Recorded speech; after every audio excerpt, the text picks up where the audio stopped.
I think that there are some people today who are unhappy and who are, disillusioned. As I said, disillusioned. Personally, they're unhappy and disillusioned with science and afraid, in a way, of their own inner energy.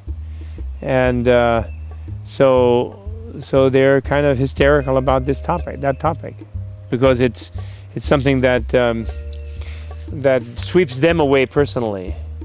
And so they think they can somehow control it by repressing it. So therefore they naturally want to repress it in others, and particularly in the young.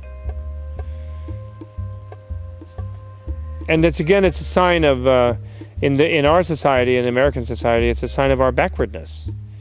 In India and China and these places, although they're not, I'm not saying anybody handled it perfectly even there, but especially India particularly, they were much more sensible about it thousands of years ago. The West, again, a little bit has to do with the poverty of the West, of the European and the Mediterranean European part of Eurasia, in the sense that the governments and the ideological systems were too repressive and authoritarian.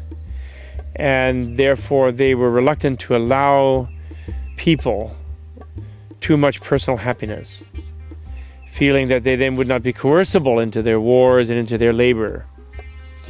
And so they developed a backwardness about this matter, because if people know themselves and know that sexuality is a major part of their life energy, and learn how to express it sensibly and healthily and not harmfully, then they feel much better, and then they are much more they'll stand up for themselves, and they'll want to be ruled in a more sensible manner, and they'll be more kind with each other.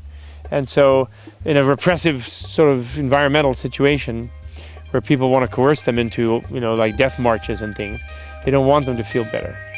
I think that's the basic thing. And our society, ironically, we have, because of our seeming economic success of recent century, we are in a situation where it seems allowable to allow people to feel better. And we have done so. And people have added more sort of self-expression in the music and rock and roll and this kind of thing. And yet then some people have recoiled from that in fear and are kind of trying to clamp it down, basically. But in a way, they won't succeed, but they're trying.